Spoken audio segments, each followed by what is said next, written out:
Olá, sejam bem-vindos ao canal Gotas de Espiritismo, um canal voltado à divulgação do Espiritismo pela internet.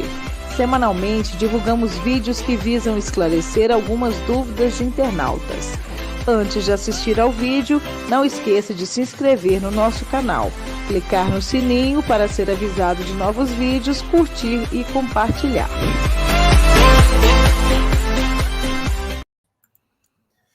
Boa noite a todos, sejam todos bem-vindos ao canal Gotas de Espiritismo.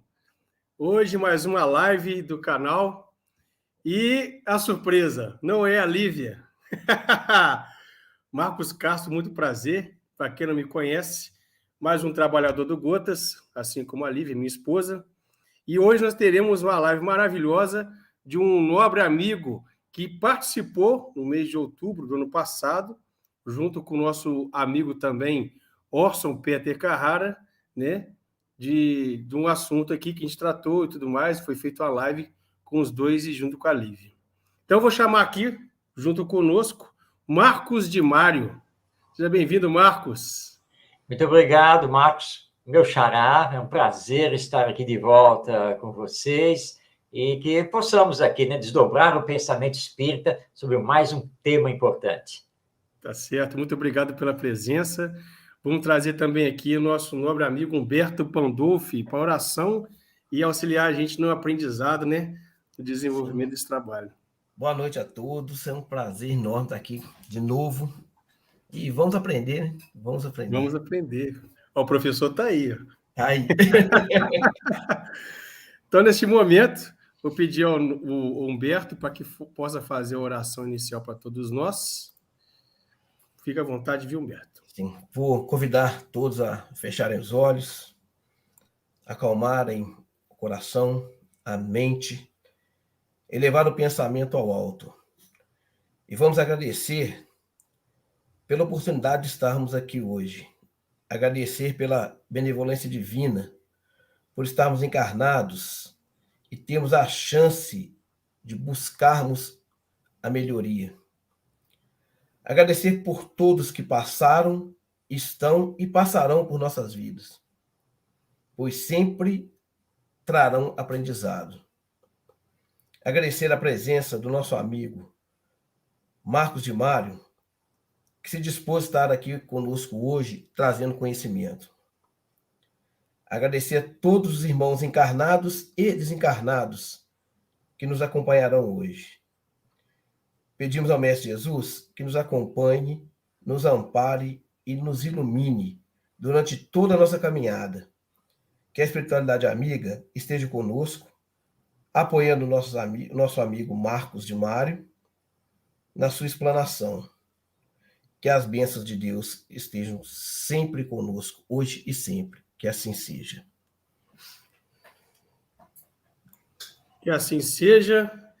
A partir de agora, Marcos, a palavra está com você. Eu e o Humberto vamos permanecer nos bastidores. E encerrando a palestra, a gente retorna. Tá bom? Está certo. Um grande abraço, meu amigo. Bem, meus queridos irmãos, minhas queridas irmãs, é um prazer estar com vocês, que todos recebam um grande abraço e que as bênçãos do nosso Mestre Jesus estejam conosco hoje e sempre. O tema de hoje é uma pergunta e que nós vamos procurar responder através do Espiritismo. Essa é a proposta desta live. A pergunta é: quem é a criança? Do ponto de vista da ciência, a criança é apenas e tão somente um ser biológico. O seu pensamento pertence ao cérebro e o sentimento, as questões psíquicas, na verdade, a nossa ciência não sabe responder, porque a ciência, que é materialista, ela não sabe o que é a mente, ela não sabe o que é o pensamento, ela não sabe localizá-los. Então, na live hoje nós vamos ver uma visão espiritualista sobre a criança e especificamente a visão espírita. E o espiritismo traz duas informações importantíssimas para entendermos a criança, que não é um bibelô, que não é um brinquedo, que não é um homem ou uma mulher em miniatura. É, na verdade, um ser em desenvolvimento que pensa e que também sente, ou seja, que possui inteligência e possui sentimento. Mas, afinal, à luz do espiritismo, quem é a criança? E aí vem a primeira informação. A criança é uma alma, e uma alma imortal. Alma ou espírito, como queiramos. E se a criança é uma alma que é imortal, isso quer dizer que todos nós, que já fomos crianças, também somos uma alma e também somos imortais. Aliás, lembrando aqui, nosso querido professor, escritor, filósofo, José Herculano Pires, vamos fazer a pergunta que ele faz num magistral texto. Por que nós, os adultos, esquecemos que já fomos crianças? Pois é, não deveríamos ter esse tipo de esquecimento, porque, em grande maioria dos que estão aqui acompanhando esta live, aqueles que já estão no mundo adulto, a grande maioria já foi criança, como já foi adolescente, e que talvez já tenha sido jovem, já tenha passado pela juventude. Não podemos esquecer essas fases de desenvolvimento que temos aqui na existência humana, porque elas todas são muito importantes, onde adquirimos experiências, realizamos aprendizagens, desenvolvemos valores. Então, não podemos esquecer. E não esquecendo, quando olharmos para a criança, quando olharmos para o adolescente, nós teremos uma compreensão maior, embora os tempos sejam diferentes. Então, não esqueçamos que já fomos criança. Então, a criança é uma alma imortal, que foi criada por Deus. E criada por Deus com uma finalidade: chegar à perfeição. E aí, então, o Espiritismo nos remete a um outro princípio importantíssimo para entendermos a criança. Ou seja, além de ser uma alma imortal, é uma alma imortal reencarnada.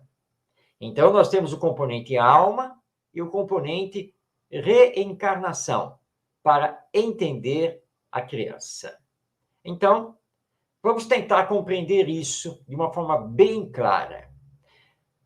Quando recebemos uma criança, nós estamos lidando com um espírito ou alma que vem do mundo espiritual, onde se encontrava, através da reencarnação, para ter uma nova experiência humana, uma nova existência humana aqui na Terra. E quando chegar à morte, esse espírito ou alma simplesmente retorna ao mundo espiritual. Portanto, a criança é pré-existente e sobrevivente a esta vida. Que, melhor dizendo, existência. Porque a vida é uma só, mas nós temos várias existências. A nível educacional, falando pedagogicamente, o que isso muda no trato com a criança? Muda tudo, e com bastante profundidade, porque estamos diante de um ser espiritual que já traz consigo toda uma bagagem de aprendizados e de experiências que realizou em existências passadas, as outras encarnações, que está aqui na Terra num novo corpo, assumindo uma nova personalidade para dar continuidade ao seu trajeto evolutivo, porque todos somos construtores de nós mesmos para chegarmos à perfeição. Todos temos uma missão, a missão de nos aperfeiçoarmos, de nos melhorarmos, combatendo as nossas más tendências e desenvolvendo as virtudes ou valores humanos, ou ainda as qualidades morais. Para isso, somos dependentes da educação. Porque quando reencarnamos, temos que passar pelo período da infância, o período infantil, daí ser criança. Allan Kardec, codificador do Espiritismo, estudou com bastante propriedade esse tema em O Livro dos Espíritos, a partir da questão 379. Ele dedica toda uma subseção para tratar da infância. Todos esses aspectos que envolvem a reencarnação do espírito e ele ter que passar pelo período infantil. Uma curiosidade é a questão da criança pensar como criança e não como espírito imortal que já traz toda uma bagagem. E Allan Kardec vai questionar isso. Por que isso acontece? Se eu olho para uma criança e compreendo que, na verdade, essa criança é um espírito que está agora reencarnado, que essa criança já teve outras existências, e que tudo que o espírito conquista não se perde, fica latente nele, através das ideias inatas e das tendências de caráter, porque, na infância, o espírito não se mostra com toda essa sua pujança, com toda essa sua força, e, pelo contrário, parece mesmo pensar como criança, tem dificuldades para raciocínios abstratos, a depender da idade, tem que fazer desenvolvimento sensório-motor, enfim, passa por uma série de estágios de desenvolvimento psicogenético até finalmente chegar à idade adulta, né? A vida adulta, quando aí sim o espírito se mostra plenamente. É verdade que, no período infantil, o espírito não apenas age, mas pensa como criança? É isso mesmo? Então, Allan Kardec, ao questionar os espíritos superiores, recebe a resposta que sim, é exatamente isso o que acontece. Porque o espírito está assumindo uma nova existência, é uma nova romagem terrena, novo corpo. Ele vai crescer sendo uma nova personalidade.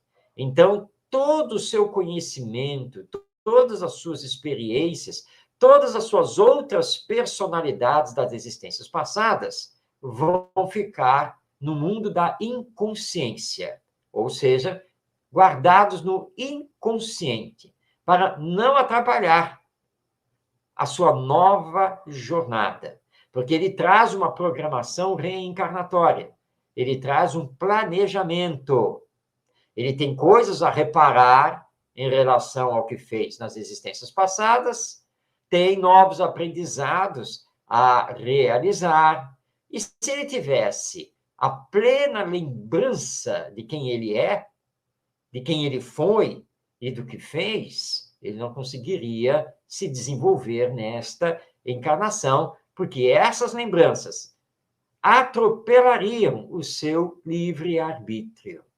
Então, Deus, na sua sabedoria, como Pai e Criador, nos dá, então, o período da infância.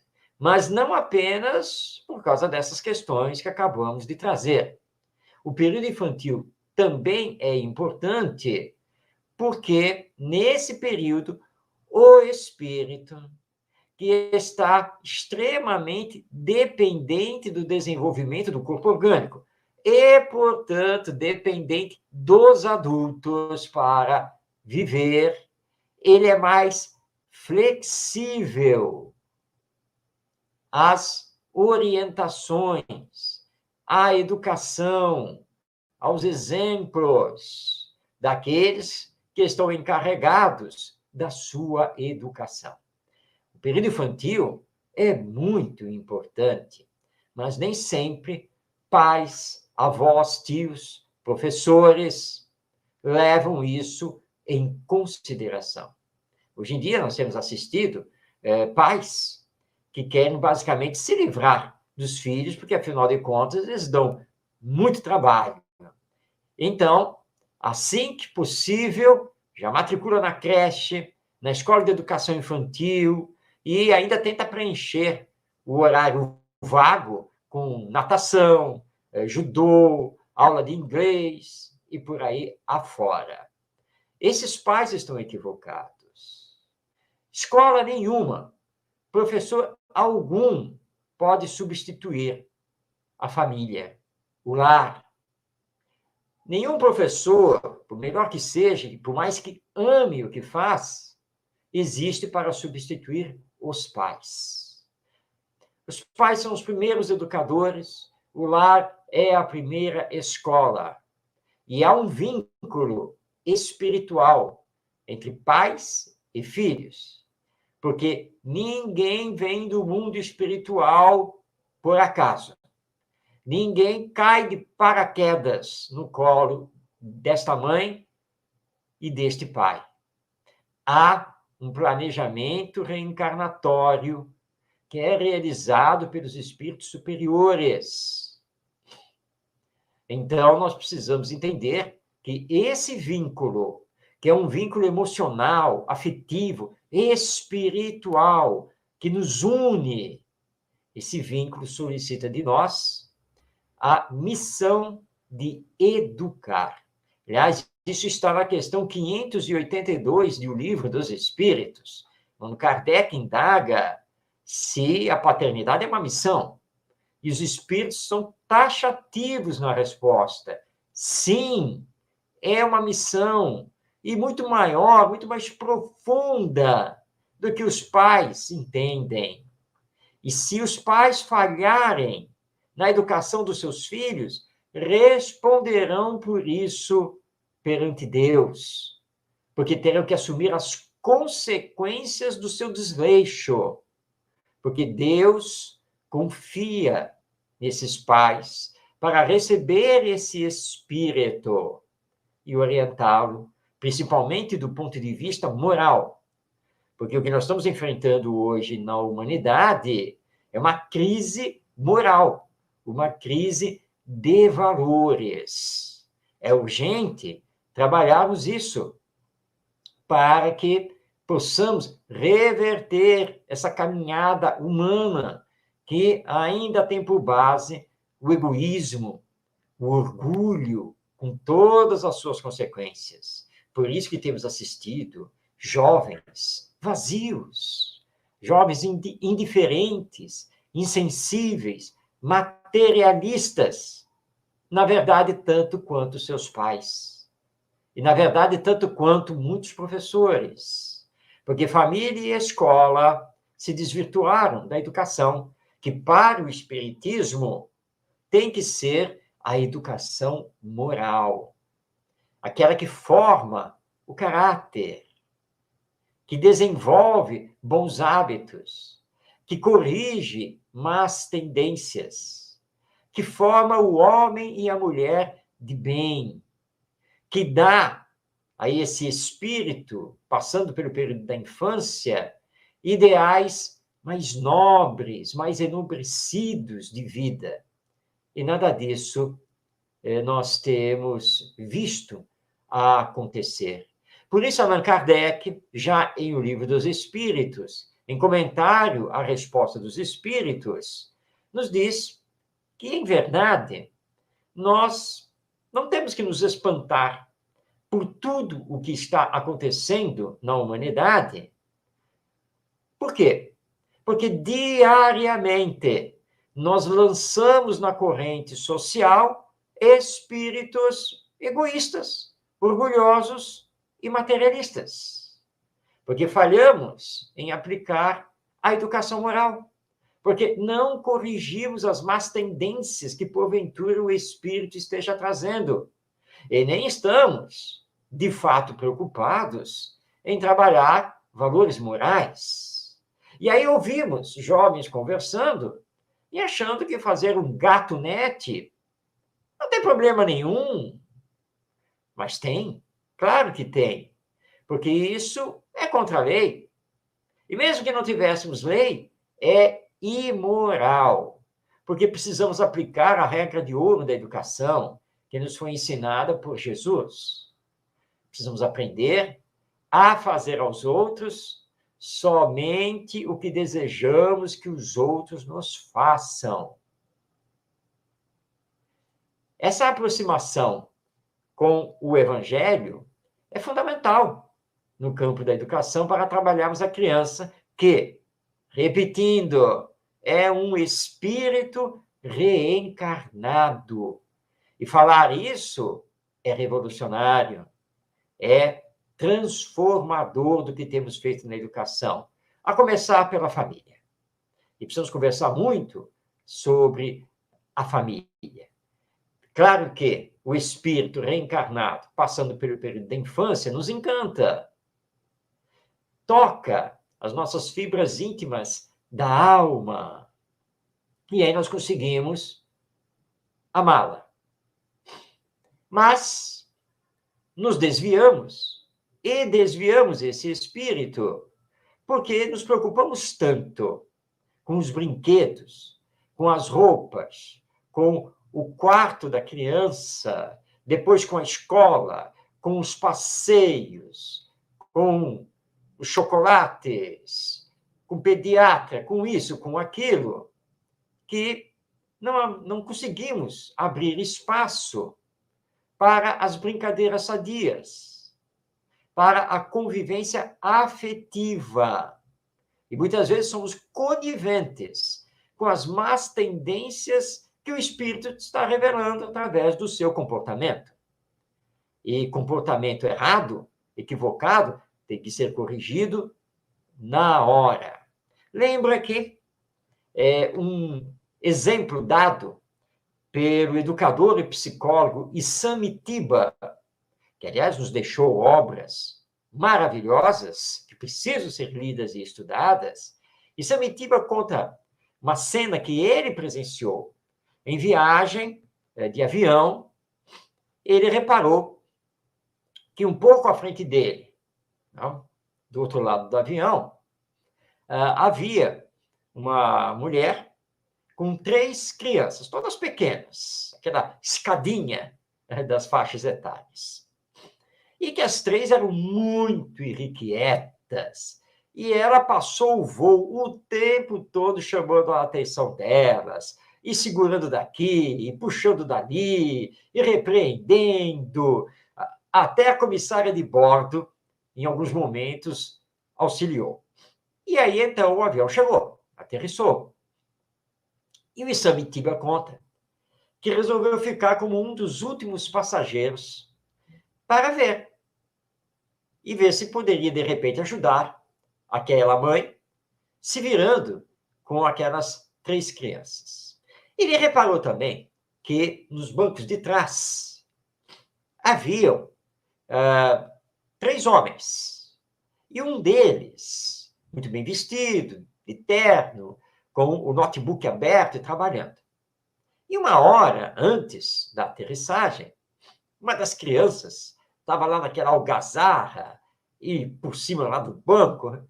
E ele, então, estava lá concentrado no seu trabalho, olhou para a criança e disse o seguinte: mulher, quer fazer o favor de controlar as crianças? Está vendo que eu estou trabalhando? E aí o Isamitiba analisou a cena e falou: para ter essa fala, parece ser o pai. Será que é isso mesmo? E era. E quando o avião já estava aterrissado, todos os passageiros já saindo, ela estava ali com as 3 crianças, pegando uma no colo e pegando bolsa. E ele, que já havia fechado o notebook, colocado na pasta, tal, estava em pé no corredor, aguardando e vendo a esposa toda atarefada e atarantada com as 3 crianças, e simplesmente disse assim: como é? Vai demorar muito? E o Samitiba conta que esse pai, esposo, não mexeu um dedo, fez nada para auxiliar a mãe, sua esposa. Bem, que educação essas 3 crianças vão receber?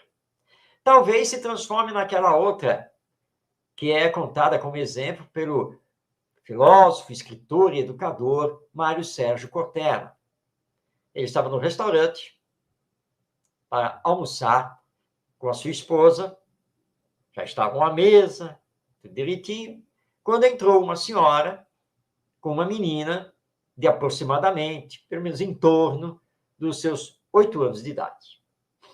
Mas antes dela escolher uma mesa, ela foi lá conversar com o maître, algumas coisas, talvez querendo saber ao serviço do restaurante, enfim, e soltou a criança. E a menina começou a tocar no terror dentro do restaurante. Mário Sérgio Cortella levantou, foi até a mãe, pediu licença, se apresentou, disse assim: minha senhora, por favor, todos nós que estamos aqui no restaurante viemos para almoçar e queremos almoçar em paz. E eu peço que a senhora, por favor, controle a sua filha. E a mulher olhou para o Cortella, assim: o senhor falou muito bem, minha filha. Quem sabe educá-la sou eu, não é o senhor. Ele falou: perfeitamente, perfeitamente. Eu vim conversar com a senhora, que como educadora, eu vim conversar com uma educadora. E eu não estou aqui para fazer o seu papel, eu não vou fazer nada. Não vou intervir em absolutamente nada. Mas vim pedir que, como educadora, a senhora controle a sua filha. Ela está atrapalhando todo mundo. Ah, o senhor quer que eu faça o quê? Ora, pegue-a, mostre a ela que precisa respeitar os outros. Agora, se a senhora não consegue fazer isso, se a senhora não tem autoridade sobre a sua filha, então eu só tenho, como educador, só uma última recomendação. Aí, o que o senhor vai me recomendar? Quer que eu faça o quê? Pegue a sua filha pela mão e saia do restaurante e vá embora, para que todos possam almoçar com tranquilidade. Muito obrigado. Cortella voltou à mesa com a esposa e a mulher, que não gostou nem um pouco, mas acabou tomando a decisão de pegar a menina e se retirar. É preciso ter autoridade. E nós espíritas entendemos da autoridade moral. Mas quando você não tem essa autoridade, quando as crianças são pequenas, você não as orienta, não dá bom exemplo, não corrige as más tendências que elas estão apresentando como espíritos imortais reencarnados que são, vão se transformar nessa menina de 8 anos que toca o terror onde esteja, sem nenhum respeito aos outros. Aliás, eis um problema gravíssimo, que é a falta de respeito, que é aliada da falta de limites. Mas é preciso dar limites. É preciso fazer o aprendizado do respeito aos direitos dos outros, assim como queremos que os nossos direitos sejam respeitados. Tudo isso é educação.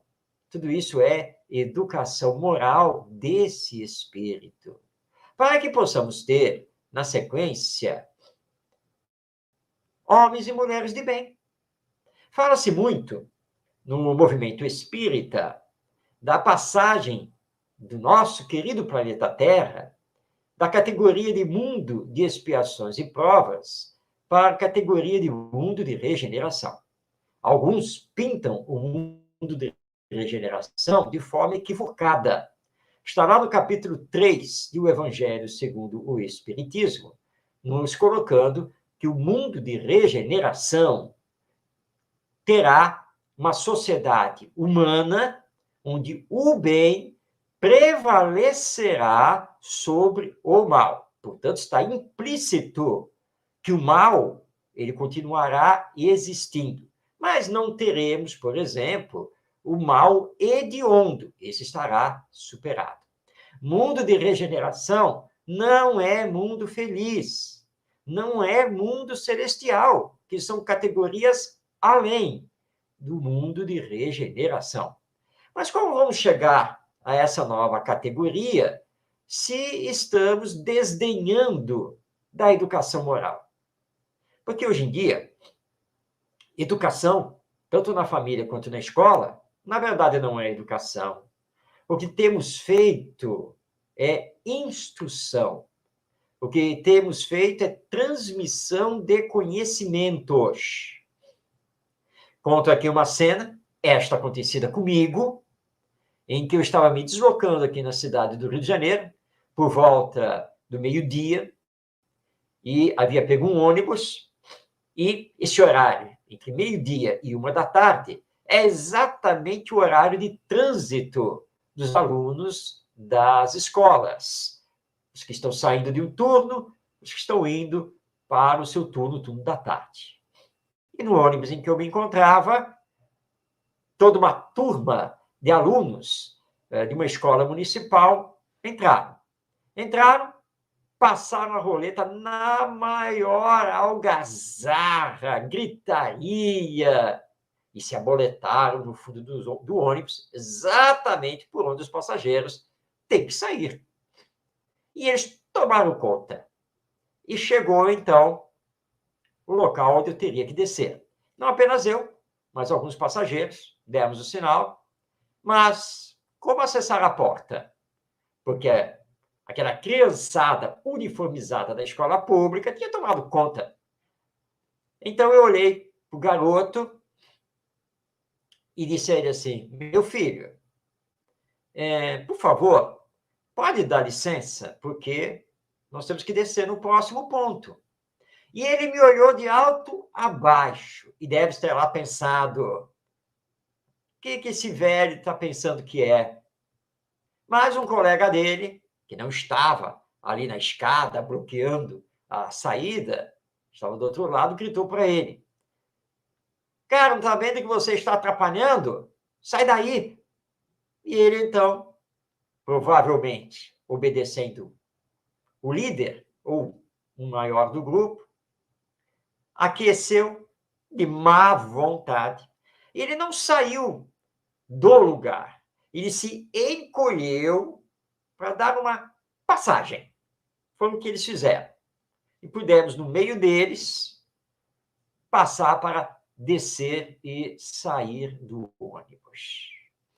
Ora, crianças uniformizadas, vindas da escola, retornando para os seus lares. Portanto, tem família. Sem educação, sem respeito, sem limites e quase que partiram para a violência. Falhamos em alguma coisa. À luz do Espiritismo, é muito claro fazer esse diagnóstico. Falhamos na educação. Tanto na família quanto na escola. Porque não temos promovido a educação moral. E não temos levado em conta a realidade espiritual da criança.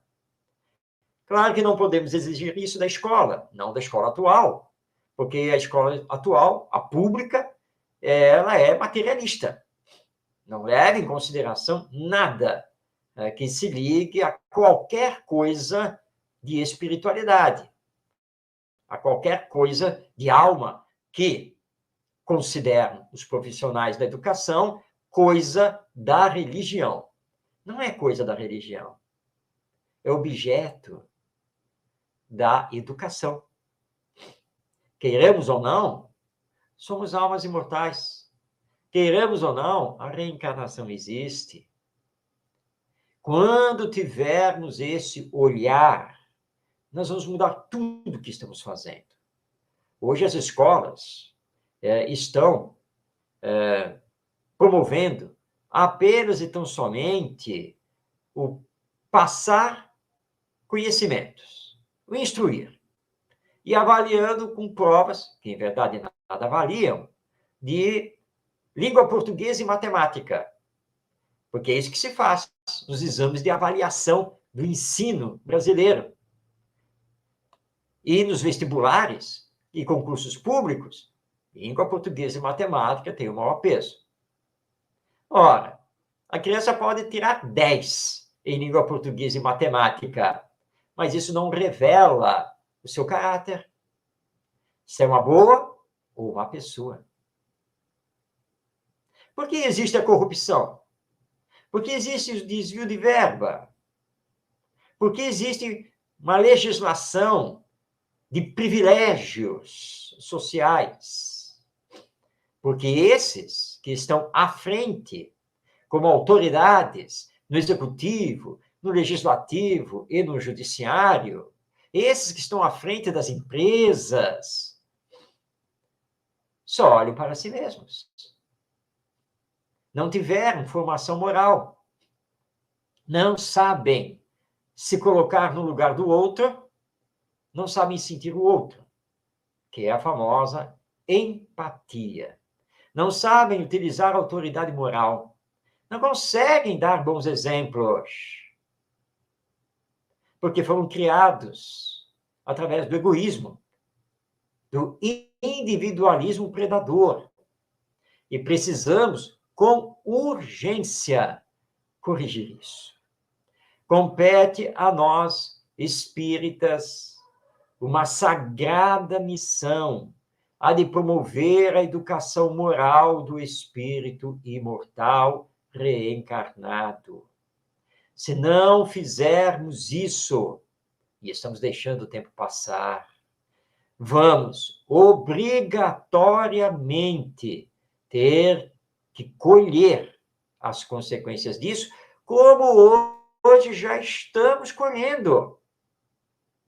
Estamos vendo o mundo conturbado, as voltas com guerras, fome, miséria, doenças que já poderiam estar controladas, devastação do meio ambiente, lucros sobre lucros, massas enormes da população humana que não tem o que comer, que não tem água potável, as mudanças climáticas. Tudo isso porque nós, seres humanos, somos os maiores predadores da vida. Não é este ou aquele animal, não. Somos nós mesmos. Porque não aprendemos a viver em solidariedade, em fraternidade. Tudo isso depende da educação. A educação que é promovida na família e a educação que é promovida na escola. Quando seremos mundo de regeneração, depende do uso que fazemos do livre-arbítrio. Ele vai acontecer ainda no terceiro milênio da cristandade? Muito possivelmente. Quando? Pode ser daqui a 10 anos, daqui a 100 anos, daqui a 500 anos, porque o terceiro milênio vai até o ano 2999. É muito vago falar em terceiro milênio. Nós estamos apenas no ano 2023. Podemos acelerar esse processo? Não tenhamos nenhuma dúvida quanto a isso. Como? Pela educação. Questão 685A do Livro dos Espíritos. Somente a educação pode transformar a humanidade, mas não é essa educação meramente intelectual, mas a educação moral. Mas não a educação moral teórica, pelos livros, que se perde em debates filosóficos, mas a educação moral que corrige as más tendências do espírito, que desenvolve o seu potencial divino, que promove a vivência das virtudes, que dá a esse espírito bons hábitos. É dessa educação moral que nós estamos falando e que é a grande tese do espiritismo. O espiritismo não surgiu no mundo para curar os nossos corpos através de tratamento espiritual que está abarrotando os centros espíritas. O espiritismo não surgiu no mundo para fazer apenas assistencialismo. Socorrer, sim, aquele que sofre, socorrer aquele que está com fome, socorrer aquele que precisa de roupa, de agasalho, aquele que precisa de medicação. Tudo isso faz parte da caridade. Mas não podemos esquecer que essa caridade é a material. Precisamos realizar a caridade moral, que é a caridade que orienta, que apoia, que encaminha, que dá o peixe de imediato, mas que na sequência vai ensinar a pescar. Isso é espiritismo. Os centros espíritas precisam valorizar e priorizar a evangelização. Não apenas da criança e do jovem, é a evangelização da família. Porque os pais atuais precisam ser reeducados. Muitos não conseguem educar os seus filhos, mas não porque sejam exatamente culpados, é porque ignoram que seja educação. Isso nunca foi trabalhado com eles. E se você não sabe o que é educação, e muito menos a educação moral, como haverá de bem educar? E para bem educar é preciso dar o exemplo. Palavras se perdem, podem até comover, mas é o exemplo que fixa, é o exemplo que fica. E muitos pais, assim como muitos professores, são péssimos exemplos para os seus filhos e para os seus alunos. Este tema, quem é a criança, ele é vasto, profundo e da máxima importância.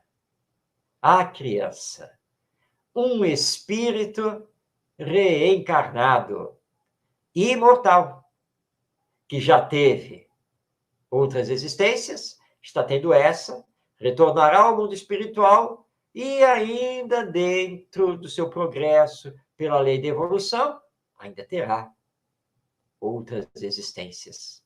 E é preciso lembrarmos que o amanhã é construído no hoje, que o futuro depende do presente.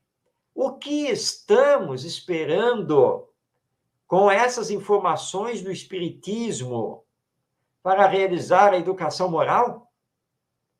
O que estamos esperando para acelerarmos o progresso de evolução espiritual da nossa humanidade? Discursamos muito, mas educação, escolas com orientação espírita, prioridade no centro espírita para a evangelização, quase não existe.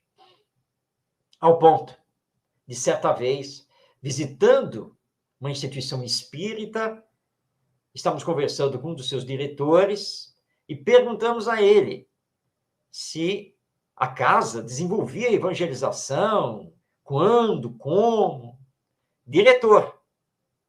E já um frequentador daquela casa já de um bom tempo. Ele olhou para mim e disse assim, bem, Marcos, essa não é a minha área de atuação. Mas, se não me engano, nós temos a evangelização da criança aqui, acho que é no sábado de manhã. Eu não tenho muita certeza, eu até podia perguntar, mas a fulana, que é mais dessa área, ela não está aqui hoje. diretor do centro espírita. Não era uma pessoa qualquer, era um diretor. Esse espírito não sabia informar se tinha ou se não tinha evangelização da infância, se tinha, quando que ela funcionava, que ele não era ligado a essa área. Como pode o diretor de um centro espírita não saber o que o centro espírita faz? E não dar a mínima importância para a educação das novas gerações, quando o espiritismo é essencialmente doutrina de educação do espírito imortal que nós somos. Pensemos gravemente, profundamente sobre as informações espíritas acerca da criança e da educação, para que possamos realizá-la. Essa educação, a educação moral, uma educação que vai humanizar, que vai espiritualizar, que vai moralizar. É o que está faltando. Se queremos, portanto, uma humanidade melhor, comecemos nos melhorando, realizando a nossa educação, para que possamos, então, melhor educar esses espíritos, que, em verdade, são filhos de Deus, e que Deus os confia a nós, nesta existência, para que possamos cumprir essa missão de educar. E é esse o caminho que vai reparar o passado e construir a ponte para o nosso futuro mais glorioso no encontro com a felicidade que tanto almejamos. Era isso que tínhamos a trazer a todos vocês e para abrirmos, para começarmos aqui a conversar e até para respondermos aí algumas perguntas. Maravilhosa palestra, esclarecimento, né? Troca de conhecimento para com a gente, né? Espero que todos que estão assistindo a live estejam gostando. O Marcos de Mário conosco aí. Essas informações que nos tocam a fundo, né? Porque o que você traz para a gente é de rotina de todas as famílias, né? Em todos os lugares estão nascendo crianças, todas as famílias têm crianças nascendo, gente adotando, né? Então, essa importância de dar atenção à criança, à educação, os valores, as virtudes morais, tem que ser levada em consideração hoje em dia, né? Então, primeiramente, para o pessoal que está assistindo a gente, vamos fazer primeiro os comentários nossos aqui da live, né? Eu, Humberto, junto com o Marcos de Mário. Logo depois a gente traz os comentários aqui. Teve o comentário do Jorge Klaber com a gente aqui, a gente vai botar na tela, tá bom, gente? Então, primeiramente aqui, eu gostaria de perguntar para o Marcos, nosso xará, a respeito do criança. Todas as crianças nascem mal educadas? Boa pergunta. Boa pergunta. Na verdade, não. Claro que não. Cada criança é um espírito, e cada espírito está no seu determinado grau de evolução. Não? Então, seria um grande equívoco querer classificá-las todas do mesmo jeito.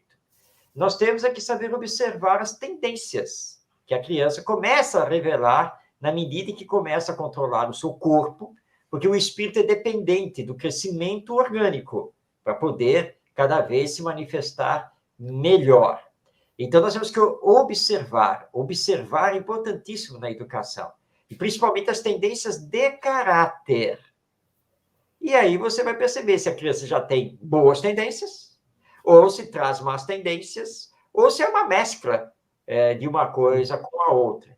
Como nós estamos no mundo de expiações e provas, e todos nós somos espíritos imperfeitos, é natural que nós acabemos encontrando más tendências, mas isso não quer dizer que todas as crianças, ou todos os espíritos que estão reencarnando, só tenham más tendências, que todas elas sejam más. Não, em absoluto. E, aliás, muitos desses espíritos só requerem serem tocados nas fibras íntimas da alma, né? Serem tocados no coração, para poderem desabrochar tudo de bom que possui, porque todos nós possuímos o potencial divino desde o ato da criação, e é justamente através da educação que nós vamos conseguir despertar e desenvolver esse potencial divino. Então, não, nem toda criança realmente tem uma índole má. Ótimo, obrigado. Roberto? O que eu queria falar é o seguinte: a gente esquece que o espírito já é antigo, ele está criança. Ele é um espírito que já teve outras passagens aqui. E o que a gente vê muito hoje dos pais, os pais abrindo mão, igual você falou, da educação, aí isso a gente ouve assim, constantemente, para falar assim, eu vou dar ao meu filho tudo que eu não tive. Em vez de pensar assim, eu vou ensinar ao meu filho tudo que não me ensinaram. Aí a pessoa quer comprar bens materiais, achando que só isso vai resolver na educação da criança, e não vai. E não vai. Isso é material, que vai ficar o ensinamento, e muitas vezes os pais não se ligam nisso. É verdade, Humberto. E os pais precisam tomar muito cuidado com isso. É claro que se você puder providenciar os brinquedos, o passeio, no shopping, no parque, isso e aquilo, ok, tudo bem. Você tem recursos? O Espiritismo não condena os recursos financeiros, materiais, nada disso. Mas é preciso trabalhar com o necessário. O supérfluo é sempre um problema. Muito bem, você pode, ótimo, mas tem que controlar. E tem que mostrar ao filho que as coisas não caem do céu, porque senão ele não dá valor a coisa alguma. Papai e mamãe compram. Então, pode quebrar que não tem problema, pode perder que não tem problema, porque papai e mamãe compram. Eu conto um caso, vez ou outra, eu tive um cirurgião dentista, o Dr. Fernando, era uma pessoa muito boa. E o Dr. Fernando, ele me contou a história dele, é exatamente isso. Veio de uma família pobre, ele lutou muito, entrou para o exército, onde ele fez a carreira militar. Graças a isso, ele conseguiu pagar os próprios estudos, foi se formar, virou cirurgião dentista, conseguiu montar o seu consultório próprio, etc. Ele tinha 2 filhos, que na época eram 2 rapazes já, um de 18 para 19 anos, o outro estava na faixa lá dos 21 anos, e um dia que eu tinha consulta com ele, cheguei lá no consultório, quando eu entrei, olhei para ele, isso era na parte da tarde, ele estava com olheiras, abatido. E eu já tinha uma certa amizade com ele, perguntei, o que foi, doutor? Aconteceu alguma coisa? Nem te digo, nem te digo. É aquele meu filho, que era o mais novo, né? O que foi? Saiu com os amigos, não? No meio da madrugada, tocou o telefone e atendi. Era da delegacia de polícia, para que eu me apresentasse lá. Lá fui eu, né? Quando cheguei, Marcos, o carro dele estava rebocado ali, estraçalhado, acabado. Entrei já pensando no pior, quer dizer, o delegado vai anunciar a morte dele, né? Mas ele estava lá sentado no banco, né? Olhei para ele, o que foi? Não sei o quê. Fui conversar com o delegado. Bom, resumindo a história, ele foi para a boate com os amigos, que quando saíram fizeram um racha, um pega lá na rua, aí bateram no outro carro, mas não teve, assim, vítimas, com escoriações leves e tal. Bom, Marcos, você sabe, né? Que eu sou major do Exército, né? Aí eu dei a carteirada com o delegado para liberar, conversei com outra família e tal, não sei o quê. Agora, a questão é a seguinte, coloquei ele no meu carro e voltamos para casa. Ele não abriu a boca. Entramos em casa e ele foi para o quarto dele. Aí eu peguei e disse, meu filho, nós precisamos conversar. Marcos, sabe o que é que ele me disse? Já abrindo a porta do quarto e entrando, mal olhou para mim, velho, esquenta não, amanhã compra outro carro para mim. Aí eu perguntei para ele, tá ok, doutor, já entendi a história. E o senhor vai fazer o quê? Pois é, porque eu estou pensando, porque se eu não der o carro para ele, ele vai me jogar na cara que o irmão tem carro, e como é que ele vai ficar sem carro? Vem cá, doutor. É o primeiro carro que ele destruiu? Não, esse já é o segundo. Bom, olha só, sempre é tempo de educar. Minha recomendação é que o senhor não dê o carro. E quando ele falar isso para o senhor, que o senhor responda a ele e diga, bom, meu filho, eu já te dei 2. Que você não deu valor e destruiu. Você quer ter um carro porque o seu irmão tem carro? Faça por onde. Ok? Bom, ele me atendeu, eu me despedi, fui embora. Algumas semanas depois, eu tinha que voltar, recebi o telefonema da secretária, né, para dizer que a consulta estava suspensa, ia remarcar, mas não sabia para quando. Falei, por quê? Não, porque ele está internado, está no hospital. Doutor Fernando está no hospital, o que foi que aconteceu? Aí infartou. Infartou? Mas por quê? O senhor sabe a história, né? Aquele filho dele. Sei. Vem cá. Ele deu o carro para o filho? Pior que deu, seu Marcos. Já entendi. E o doutor Fernando desencarnou por causa do infarto. Então, eu conto essa história. Gente, educar não é dar tudo. Não, é muito pelo contrário. Tem que mostrar para a criança, para o filho, que precisa dar valor às coisas. E, olha, os bens materiais não substituem as questões morais. E temos que lembrar que a morte é cega, né? Não sei se vocês sabem, mas a morte é cega. Ela chega, leva, não quer nem saber. E ela nunca enxerga os bens materiais, que eles nunca vão conosco. Eles sempre ficam aqui. Deus não corrigiu isso até os dias de hoje. A morte é cega, não vê o meu carro, não vê o meu dinheiro no banco, não vê nada. Fica tudo aqui na Terra. Nós temos que aprender isso urgentemente. Então, sua colocação, Humberto, foi muito importante, porque realmente educar não é dar tudo, mas seria como você bem colocou, eu vou te dar a educação que eu não recebi, mas que aí que é a diferença, né? Com certeza. E não os bens que eu nunca tive, né? E sim a educação que eu não tive.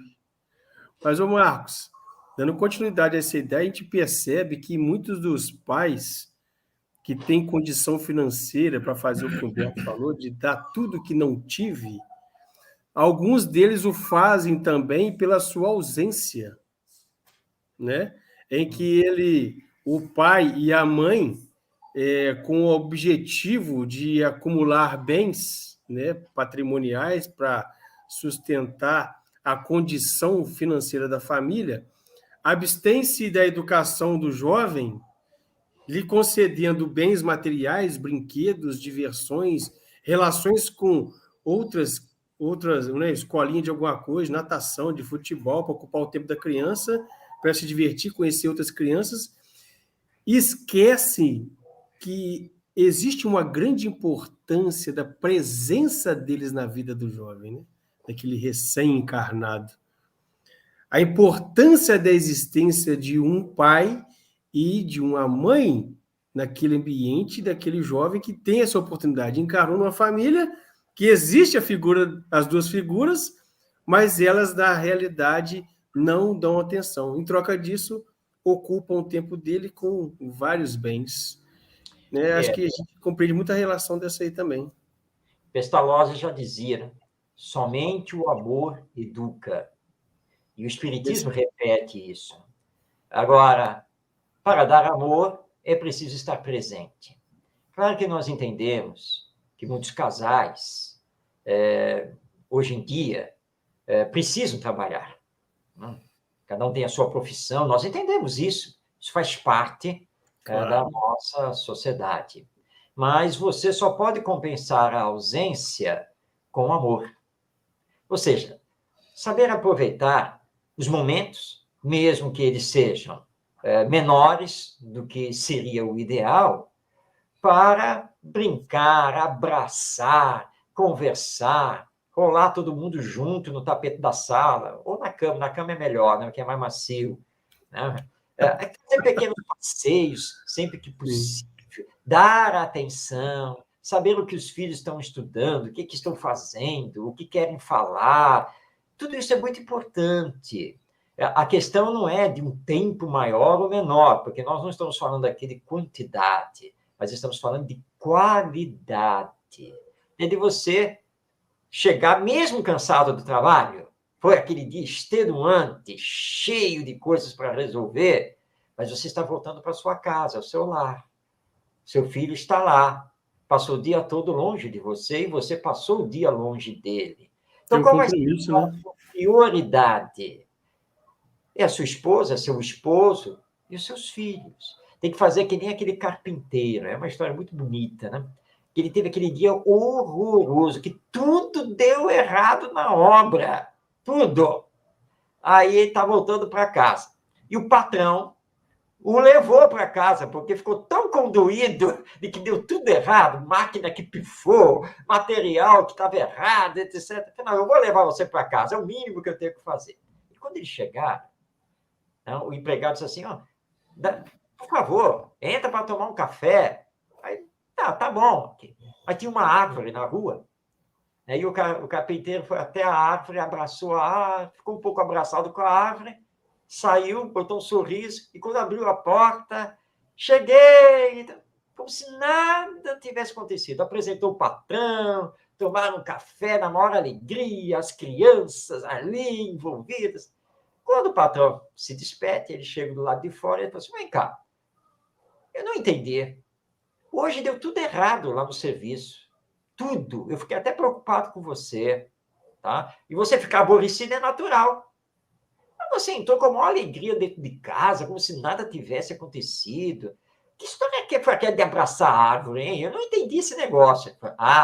Doutor, é o seguinte, os meus problemas profissionais do serviço são meus problemas lá do serviço. Então, quando eu chego em casa, eu não tenho que levar o aborrecimento lá para dentro. Então, eu abraço a árvore e peço para ela ficar com os meus problemas até o dia seguinte de manhã.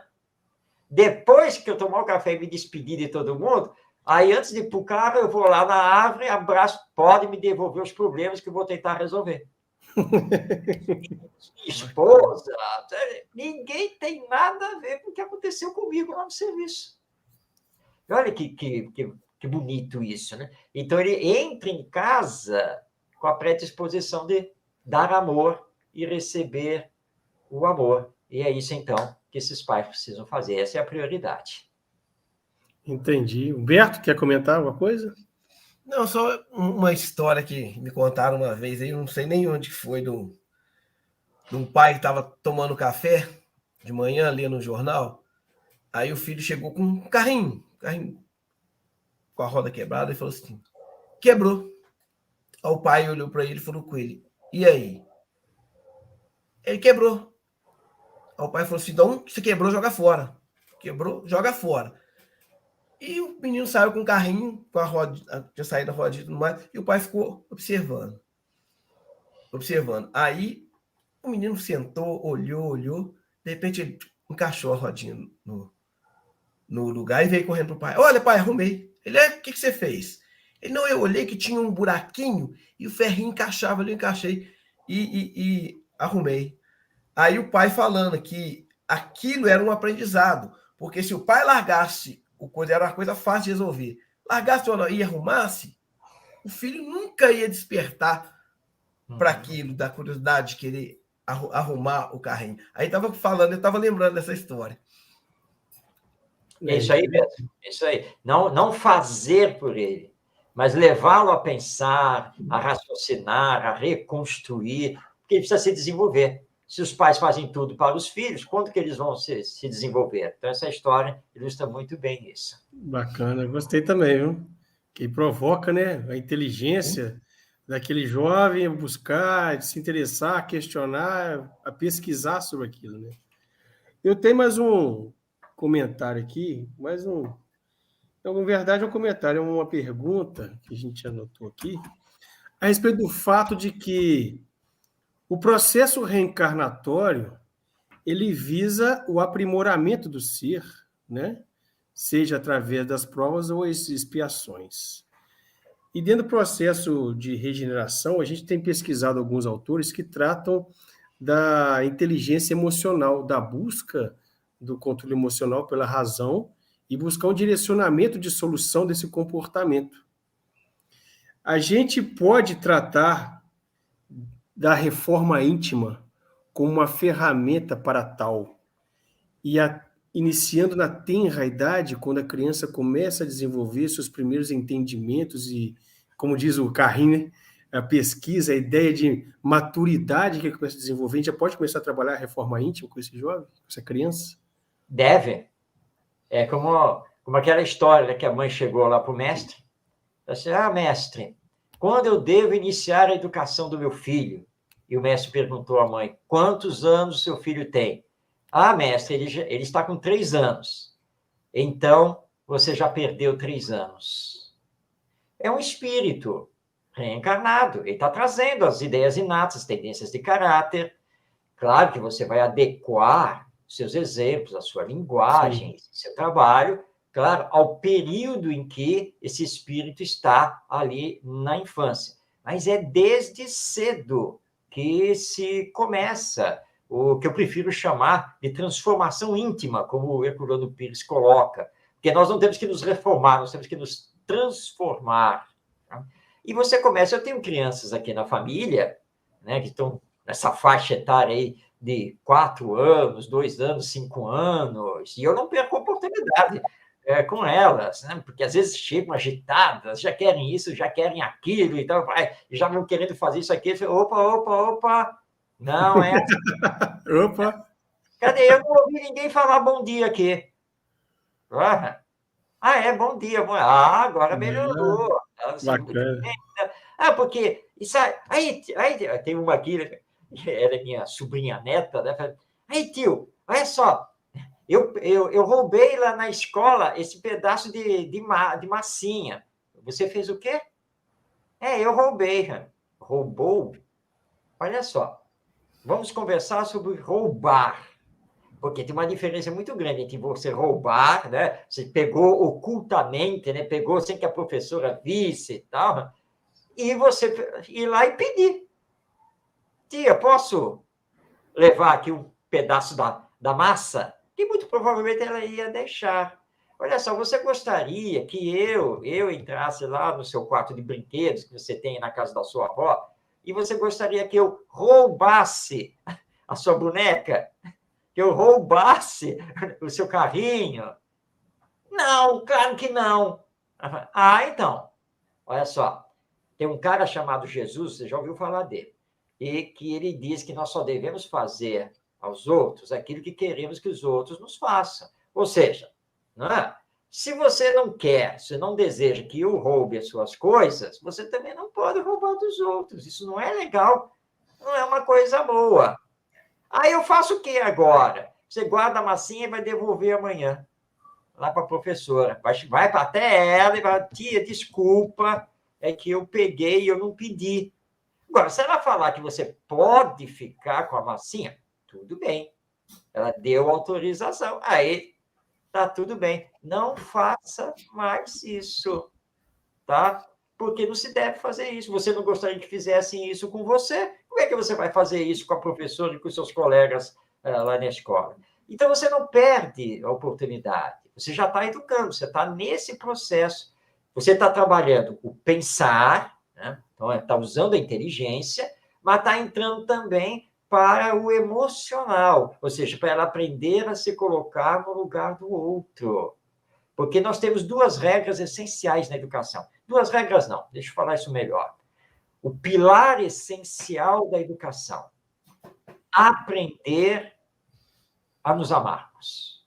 Como Jesus nos ensinou, né? Amai-vos uns aos outros. E a regra de ouro da educação: aprender a fazer ao outro somente o que você deseja que o outro lhe faça.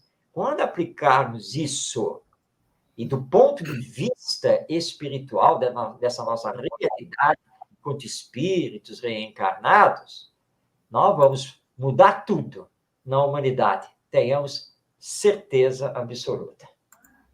Muito bom. E aqui, então, vou trazer para nós o comentário do Jorge. A nova personagem representa um novo conhecimento evolutivo para agregar a individualidade que o comanda. Será? Obrigado.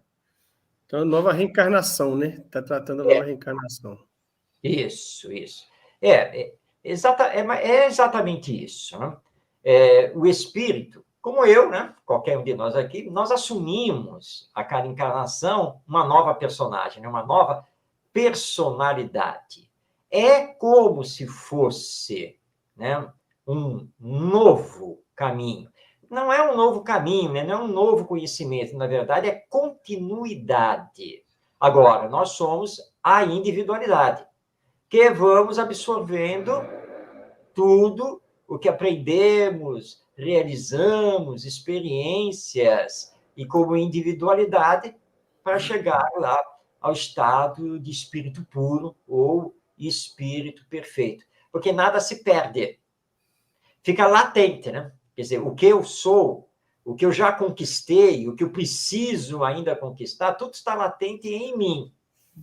Que eu, quando desencarno, tenho de volta. Porque está em mim, está lá no inconsciente. De vez em quando abre, né? Principalmente através das ideias inatas e as tendências de caráter. E aí nós vamos, né?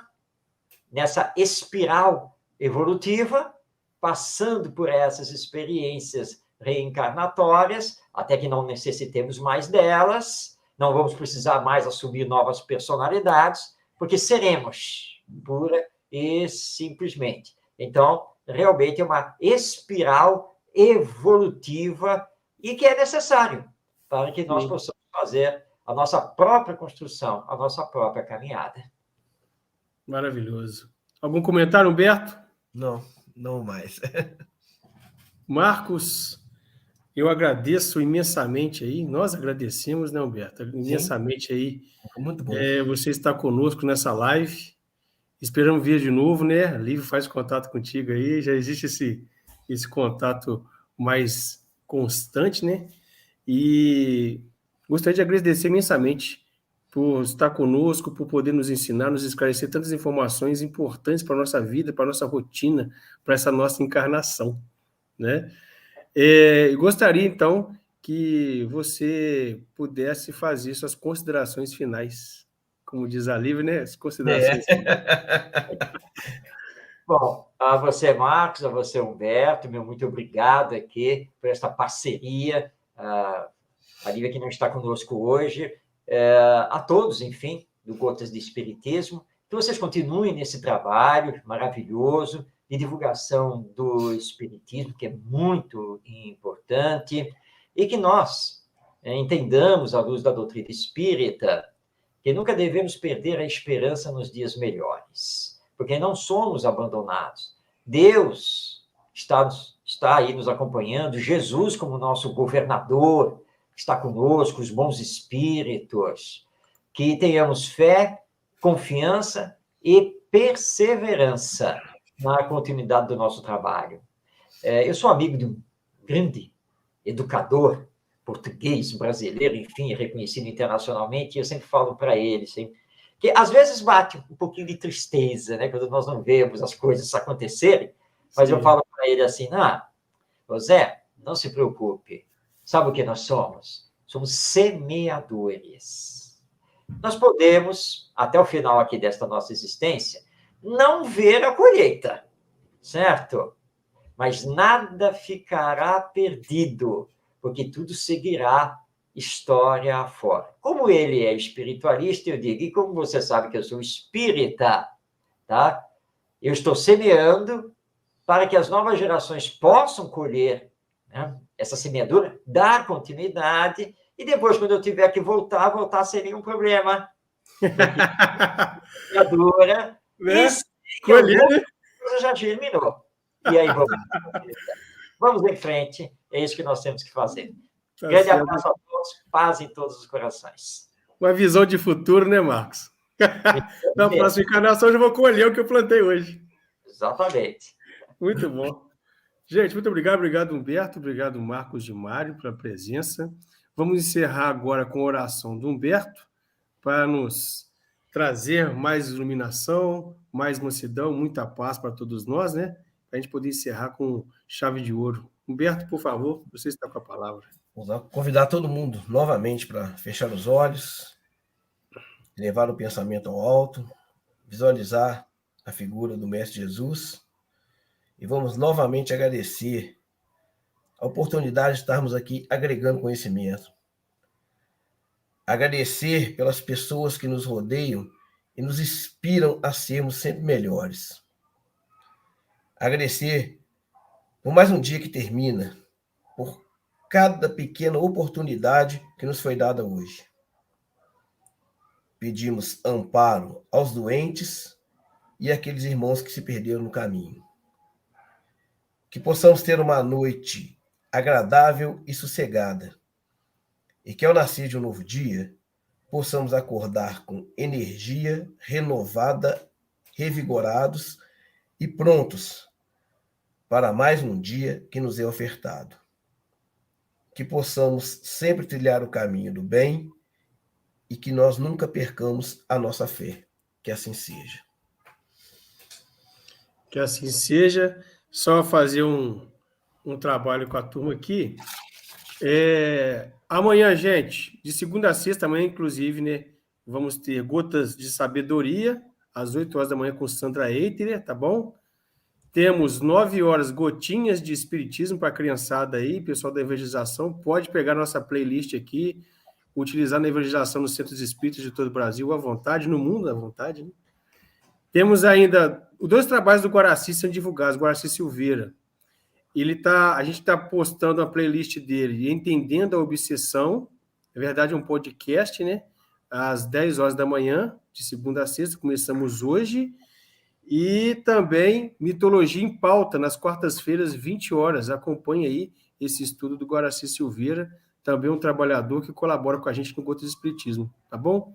Marcos de Mário, muito obrigado pela presença. Humberto, muito obrigado também. Que Deus ilumine todos nós. Sigamos em paz, que Deus abençoe hoje e sempre. Que assim seja. Tchau. Boa noite a Até todos. a próxima. Deus. Olá, sejam bem-vindos ao canal Gotas de Espiritismo, um canal voltado à divulgação do espiritismo pela internet. Semanalmente, divulgamos vídeos que visam esclarecer algumas dúvidas de internautas. Antes de assistir ao vídeo, não esqueça de se inscrever no nosso canal, clicar no sininho para ser avisado de novos vídeos, curtir e compartilhar.